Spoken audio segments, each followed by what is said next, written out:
4 days till the Vermont 100. Trotting down a second of only 2 Great Blue Hill Hills I'm going to do today. I'm going to do 2 again tomorrow. Call it good. Maybe I'll do 3 tomorrow. I don't know. 2 or 3. And then I won't do anything on Thursday or Friday. So right now I'm dealing with some low blood sugar.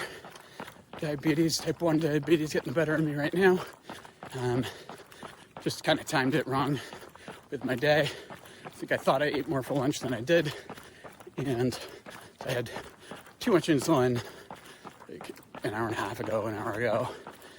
So now I'm going low and I'm using all of the carbs that I have on board. I'm going to be at the car in 4 minutes, so I already had it all. I'm all good. No problem here, but it does bring up, in my head, like, I need to make sure I'm properly supplied, and also just let my crew know that this is, diabetes is going to be a wild card that I'm not going to be able to tell them how to plan for in much of a way. So we're going to have to live with this and just deal with it as it comes. Sweatpants. The big camera in the other hand. This thing, bring on this so I can, for my other channel, I can make my pretty video, hopefully a pretty video about this experience, the Vermont race experience that is, not about the training, although there are certainly training videos. But yeah, anyway, I feel fine again. Obviously I'm in taper mode here. I've got very little time left, so I'm feeling optimally good. I just kind of use these last few days to think through, whether I need to buy anything else and bring it with me, add to the packing list. So I just kind of suddenly bought some stuff today. Eye mask for sleeping in, because I realized that I'm going to be getting up at 2:30 in the morning to do this. And so I want to go to bed as early as I possibly can.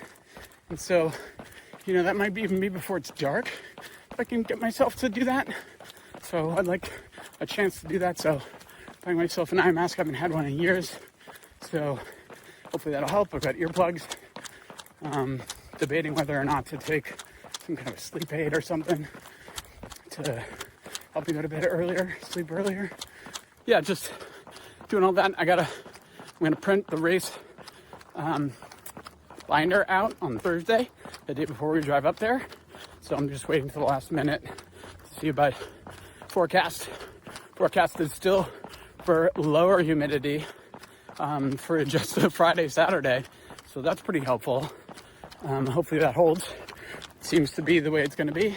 Still saying 82 degrees and partly cloudy. So that's all good. Happy about all that. So that allows me to, any minute now, draw out like a expected plan for hour by hour hydration needs and, like clothing and gear needs based on what time of the day it is when I get to certain places. So, yeah, falling into place. I slept fine last night. Sleep fine tonight, I bet. I don't know how well I'm going to sleep, Thursday night before driving up there. Certainly not Friday night, so I don't know. But feeling good, feeling charged. Just, realizing that this is the last couple minutes here and that I really need to make sure, I've got my fitness in gear in check. I got my, my body's all set. Just need to keep drinking and carb loading. But other than that, I need to really dial in and make sure I've got everything planned as best as I'm going to be able to plan it so that my crew and pacers are going to be okay. And, not have to stress because I didn't give them the opportunity to, know what they needed to know in advance. So I'm going back through the webinars and I'm going back through the FAQs and I'm going back through the whole darn website and just trying to, get it all dialed in. One thing I haven't really ever done is purposely memorized the course profile, elevation profile. And so I've had that printed out and attached to my fridge for the last like 3 weeks, but I've done really nothing to like look at it and stare at it and internalize it. So that's unfortunate, but I think it's going to be kind of it's not really going to matter, because you're either going up or you're going down in this race. And that's kind of all there is to it. All I know for sure is that you want to be cool, play it calm and cool between Camp 10 Bears. Camp 10 Bear is a aid station, big popular famous aid station that it's the only one that you go through twice. You go through it, I guess, like mile 50 and mile 70. And apparently that's a really critical, it's just like a little loop on top of, outside of the loop of the main race, main course. And so apparently it's pretty brutal. It goes through the highest point in the race, highest elevation, and it's just like challenging. So got to make sure that I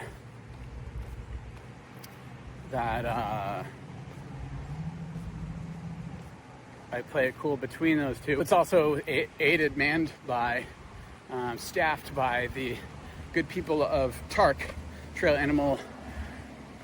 Trail Animal Running Club. I think that's right. Right here, out of Boston area, whose race I just ran recently, right here in this very spot where I'm at right now. And right now I'm just babbling. I've got too many things on my mind. I got to go pick up the kids from daycare right now. So I was just really squeezing this thing in the heat of the day here. It is hot and humid today, but it won't be hot and humid hopefully on the race day. It'll just be warm and less humid and medium humid. Anyway, that's enough for today. Talk to you guys tomorrow. So here I am, the very last one I'm going to do before race day. So it's Wednesday before 4 a.m. Saturday start time.